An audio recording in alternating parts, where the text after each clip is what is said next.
असम को काटना हमारी जिम्मेदारी है। असम और इंडिया कट के अलग हो जाए, तभी ये हमारी बात सुनेंगे। असम में जो मुसलमानों का हाल है आपको पता है, सीए नाफिज हो चुका है, वहाँ डिटेंशन कैंप में लोग डाले जा रहे हैं, है ना। और वहां तो खैर कत्लेआम चल रहे हैं, 6-8 महीने पता चलेगा सारे बंगालियों को मार दिया गया, हिंदू हो या मुसलमान। वीडियो में बोलता हुआ शख्स शर्जील इमाम है। इस वीडियो के बाद, इस स्पीच के बाद उस पर सेडिशन यानी देशद्रोह का चार्ज लग गया। आज हम लोग इस वीडियो में बात करेंगे कि क्यों शर्जील इमाम पर देशद्रोह का चार्ज लगा, यानी इसकी हकीकत क्या है, और साथ ही शर्जील इमाम के छोटे भाई मुजम्मिल इमाम से बात करके जानेंगे कि अब तक उनके केस में क्या इंप्रूवमेंट हुआ है और उनकी फैमिली को कितना सफ़र करना पड़ा है। दोस्तों, जिस 40 सेकंड के वीडियो क्लिप की वजह से शर्जील इमाम पर सेडिशन का चार्ज लगा, एक्चुअली में वो 1 घंटा 1 मिनट और 18 सेकंड का है, जो अभी शर्जील इमाम के फेसबुक टाइमलाइन पर अवेलेबल है। हमारी मेन स्ट्रीम मीडिया ने इसको ऐसे प्रोपेगेट किया कि जैसे शर्जील इमाम असम को भारत से कट करने की और अलग करने की बात कर रहे हैं, जबकि उसी स्पीच में 9th मिनट पर आप देख सकते हैं कि शर्जील इमाम एक चक्का जाम मॉडल के बारे में बात कर रहे हैं। बाद में उन्होंने इंडियन एक्सप्रेस को क्लियर भी किया कि वो शर्जील इमाम चक्का जाम मॉडल की बात कर रहे हैं।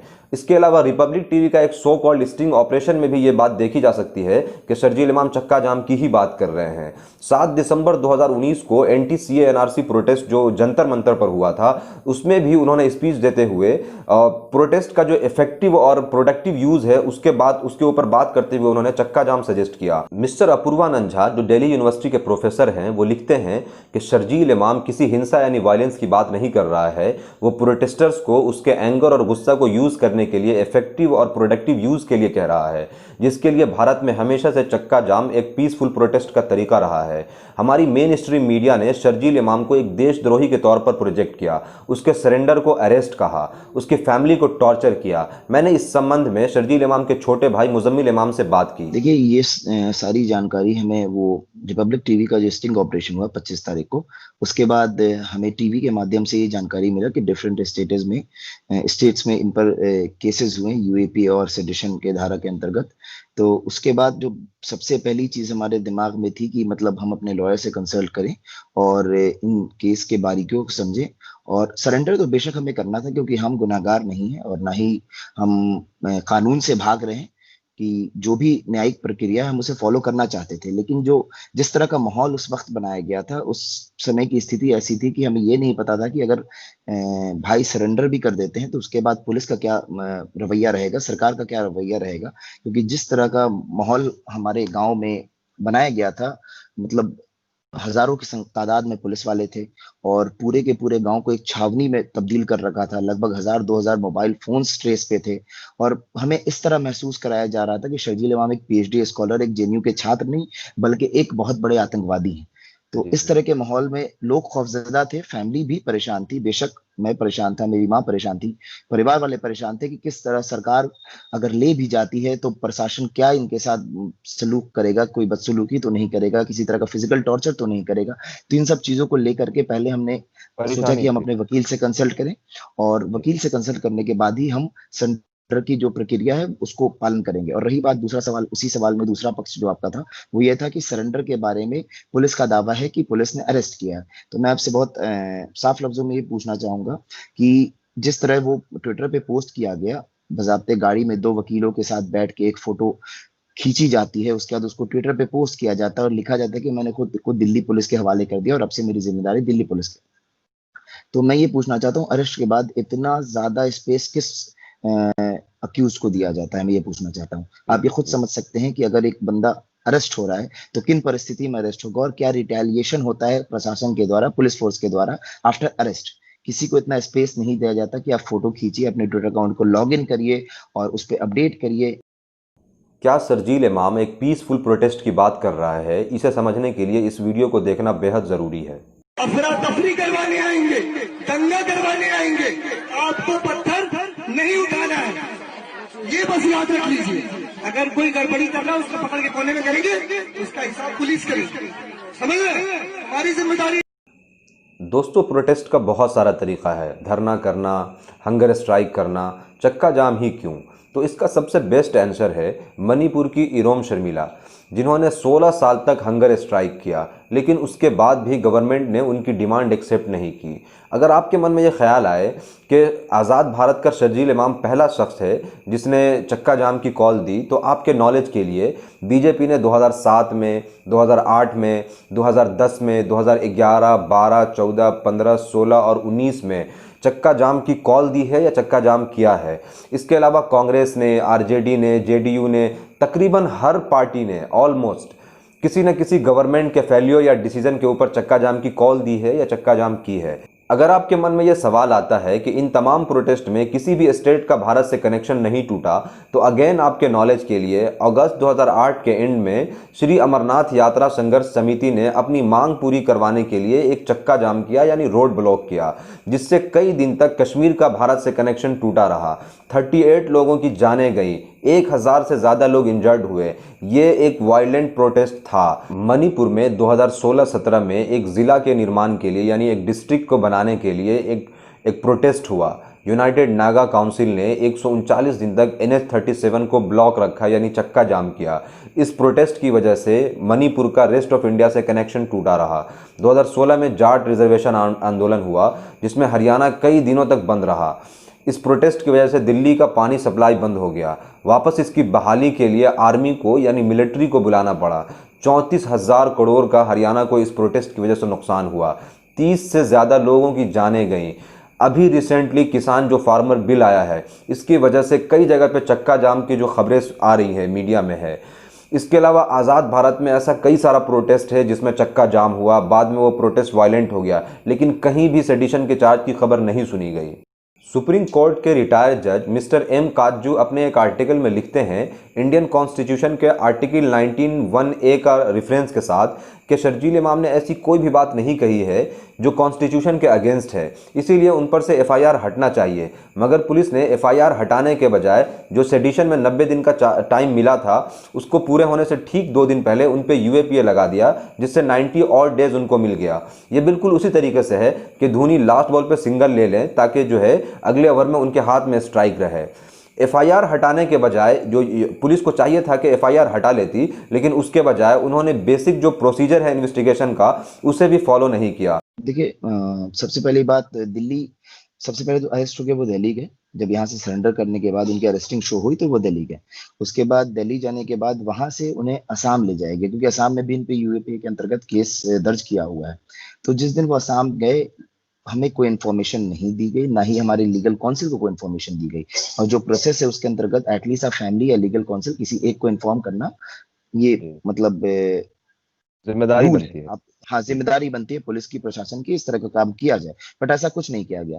उसके बाद उनके जान को जोखिम में डालकर 30 घंटे एक जनरल ट्रेन में हजारों की तादाद के बीच में उन्हें दिल्ली से असम ले जाया गया, जिसमें उनकी सुरक्षा की क्या जिम्मेदारी होगी आप समझ सकते हैं कि एक जनरल बॉगी में किस तरह एक इंसान को आप ले जा रहे हैं, जिसके बारे में इतना माहौल आपने बना रखा है कि लोगों के मन में शायद उसके प्रति घृणा हो, क्योंकि ये एक मीडिया ट्रायल के माध्यम से आपने एक अच्छे सीधे साधे इंसान को एक क्रिमिनल बनाने की कोशिश की है। तो और उसके बाद ये दूसरी बार फिर हुआ जब ये यूपी ले जाए गए, तो इस बार भी ना फैमिली को इन्फॉर्म किया गया, ना काउंसिल को इन्फॉर्म किया गया। मुझे नहीं समझ में आता कि पुलिस वालों को ये रवैया क्यों है और वो क्या चाहते हैं। आसिम अली, जो एक रिसर्चर हैं, वो लिखते हैं कि not Kunal, the real test for liberals is Sharjeel Imam. इसका मतलब है कि कुणाल कामरा नहीं, शर्जील इमाम लिबरल्स के लिए रियल टेस्ट हैं। वो आगे लिखते हैं कि आपके सिद्धांत का, आपके उसूल का और आपके प्रिंसिपल का उस वक्त टेस्ट होता है जब आप किसी से डिसएग्री करें मगर वो हक पे हो, यानी वो सही हो, तब उसके लिए आपको आवाज़ उठानी हो।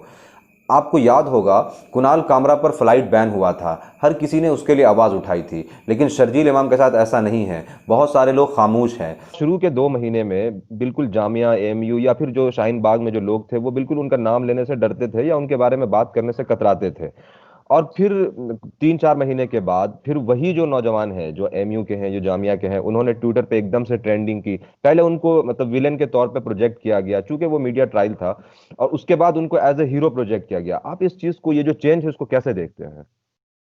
देखिए, मैं इस बात से पूरी तौर पे इत्तेफाक नहीं रखता कि सारे जामिया और एमयू के स्टूडेंट उनके सपोर्ट में नहीं थे, बल्कि अगर वो एमयू गए, भाषण देने गए, तो कुछ लोग तो जरूर होंगे जिन्होंने उन्हें दावत दी, उसके बाद एमयू में उन्होंने भाषण दिया। चाहे वो जामिया की स्पीच रही हो, वो एक लोग का तबका था, वो एक हिस्सा था वहाँ के जामिया का, जो जिन्होंने शर्जील को बुलाया, शर्जील भाई को, और वहां पे उनको बोला कि आप भी लीड करें इस प्रोटेस्ट को।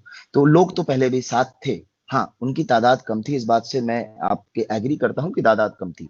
और वजह सबसे महत्वपूर्ण यह है कि जिस टाइम शर्जील भाई पे केस हुआ, उस टाइम एक माहौल ऐसा बनाया गया लोगों के जहन में कि ये एक बहुत बड़े मतलब क्या कहते हैं, आतंकवादी या फिर बहुत बड़े देशद्रोही को हम अरेस्ट कर रहे हैं, जिससे कहीं ना कहीं मतलब मुझे लगता है कि कुछ तादाद ऐसी थी जो बिल्कुल खौफजदा हो गई कि अगर हम इनके साथ खड़े होते हैं तो शायद हमें भी नुकसान हो। पहला वो था, और दूसरे लोग वो थे जो कि सोचते थे कि शर्जील इमाम सच में गलत है। और जिस तरह मतलब मीडिया में एक उनके खिलाफ भ्रम फैलाया गया, शायद कहीं ना कहीं उन लोगों ने उस भ्रम को सच माना। लेकिन जब उनके अरेस्ट के 2-3 महीने हो गए, और कई ऐसे ऑर्गेनाइजेशन और कई ऐसे इंडिविजुअल थे जिन्होंने शर्जील की मुखालफत की थी स्टार्टिंग पीरियड में, अर्ली स्टेज में, आफ्टर अरेस्ट, तो जी उन लोगों को खुद ये महसूस हुआ कि जो जो बातें शर्जील ने कही थी वो कहीं ना कहीं धरातल पर सच होती दिख रही हैं। शर्जील साहब ने एक बहुत महत्वपूर्ण बात कही थी अपने दौर में कि आज मैं अरेस्ट हो रहा हूं, तो ये मत समझना कि मैं ही सिर्फ रहूंगा, लोग जी और भी उठाए जाएंगे, और ये सिर्फ नाम देख के उठाए जाएंगे, क्योंकि तुम्हारे बिल्कुल। नाम के मुसलमान है, इसलिए तुम हम्म, उठाए जाओगे। और ये बात जब नौजवानों तक पहुंची, बुजुर्गों तक पहुंची, लोगों ने ये देखा कि नहीं, सच मायनों में इस बंदे का एक वीडियो को, डॉक्टर वीडियो को आप चला करके जिस तरह से इसको फंसा रहे हैं, उसके बावजूद लोग उठाए जा रहे हैं जो उस वीडियो का हिस्सा नहीं थे। और कहीं ना कहीं मतलब कुछ ऐसे लोग हैं जो तो बिल्कुल बेचारे मासूम हैं और जिन्हें कुछ लेना देना नहीं, उन्हें दिल्ली दंगे में नाम डाल के उठाया जा रहा है। हद तो ये थी कि शर्जील भाई लगभग 28 जनवरी से तिहाड़ जेल में है, और 23 फरवरी को दंगा होता है, उसमें भी शर्जील भाई साहब का हाथ दिखाया जाता है। आप समझ सकते हैं कि सरकार और जी पुलिस किस बिल्कुल। तरह से काम कर एक रही है। सवाल आपसे और ये जानना चाहूंगा कि बिहार इलेक्शन का टाइम है, शर्जील इमाम भी बिहार से हैं, उसके बाद जो राष्ट्रीय जनता दल है उसके दिल्ली प्रदेश अध्यक्ष मिरान हैदर है, वो भी अरेस्ट हुए। क्या कोई मुस्लिम बिहार का लीडर या कोई और बिहार के जो लीडर है उन्होंने आपसे कोई राब्ता किया है या कोई उनकी रिहाई के लिए मुतालबा या डिमांड किया है? देखिए, अभी तक सच मायनों में जो भी शर्जील के सपोर्ट में उतरे हों या और मिरान हैदर के सपोर्ट में उतरे हों, वो लोग बिल्कुल ऑर्गेनिक हैं। मतलब कह लीजिए वो ऐसे लोग हैं जो सच मायनों में कौम के लिए और देश के लिए सोचते हैं, और उन्हें लग रहा है कि हमारे बीच का एक लड़का, हमारा भाई, हमारा बेटा परेशानी में है, क्यों हमारी खातिर परेशानी में है। तो वो लोग तो बाहर आए हैं, लेकिन सच मायनों में ना ही आरजेडी की तरफ से कोई नेता आया है, ना ही वो जो सो कॉल्ड मुस्लिम लीडर्स हैं बिहार के विभिन्न विभिन्न पार्टियों के, सामने कोई अब तक नहीं है, ना मुझसे कांटेक्ट किया। और मुझे ऐसा महसूस भी नहीं होता कि मिरान हैदर के फैमिली से भी कांटेक्ट किया है, क्योंकि ऐसा मीडिया में कुछ दिखा नहीं है, अब तक किसी ने स्टैंड नहीं लिया एक है। बात और सबसे ये महत्वपूर्ण बताइए, बात यह है। जी। जेएनयू के जो उनके जो कुछ दोस्त होंगे जो साथ में पढ़ने वाले थे, या फिर आईआईटीएन जो उनके एलुमनाई एसोसिएशन से उनके साथ होंगे, उनके तरफ से कोई ऐसा रिस्पांस, कोई आपको ऐसा सॉलिडेरिटी?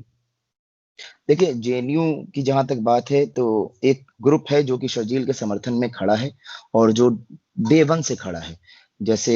और आईआईटी के साथ भी वही चीज है कि काफी एक अच्छे मतलब नंबर की बात कर रहा हूं मैं, जो शर्जील के सपोर्ट में खड़े हैं फ्रॉम द डे वन। और वो फिजिकली, फाइनेंशियली, इमोशनली, सारी चीजों में, और शर्जील के शर्तों पे उनके साथ खड़े हैं आज तक। लेकिन जेएनयू में एक तबका ऐसा भी है जो कहीं ना कहीं शर्जील से किनारा कशी करना चाहता रहा पहले दिन से।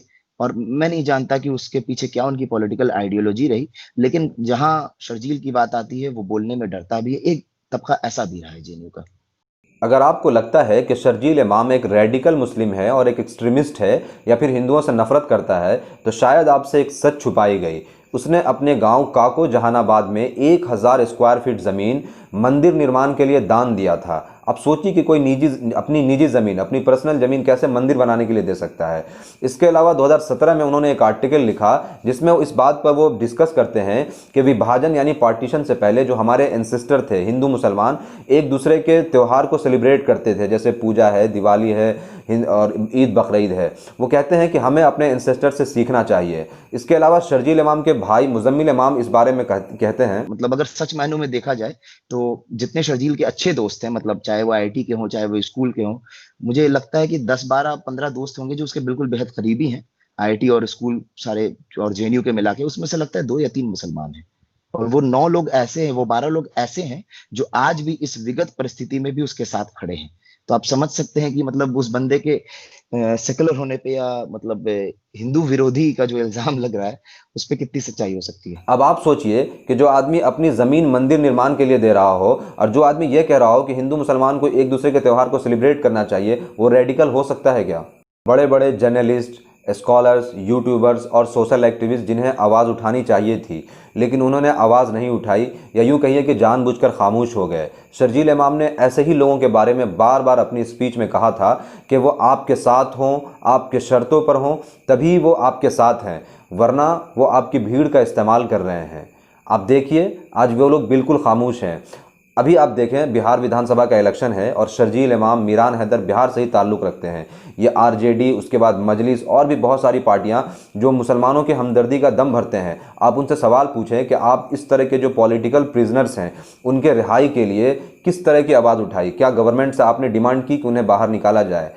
प्रीति गुलाटी एक रिसर्च स्कॉलर हैं, बहुत खूबसूरत बात लिखती हैं कि शर्जील इमाम जानता था कि उसे इस हक़ की लड़ाई की क्या सज़ा मिलेगी, क्या पनिशमेंट होगा और कितना सफ़र करना पड़ेगा। और मैंने जितना पढ़ा है और समझा है शर्जील इमाम को, उस हिसाब से मुझे ये यकीन है कि वो टूट नहीं सकता है और नाउम्मीद नहीं होगा।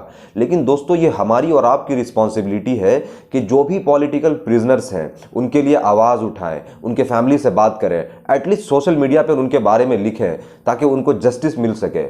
और दोस्तों, जैसे मीडिया ट्रायल मुसलमानों के खिलाफ चल रहा है, आज शर्जील इमाम का नंबर है, कल आपका नंबर होगा, परसों मेरा नंबर होगा। अगर हमने इसके खिलाफ पर्दाफाश नहीं किया, लोगों को नहीं बताया, तो वो दिन दूर नहीं है कि हम आप भी विलन के तौर पर प्रोजेक्ट किए जाएंगे। बड़े शौक से सुन रहा था ज़माना, हम ही सो गए दास्तां कहते कहते। दोस्तों, कमेंट में ज़रूर बताएं ये वीडियो आपको कैसी लगी और ज़्यादा से ज़्यादा शेयर करें। Thank you.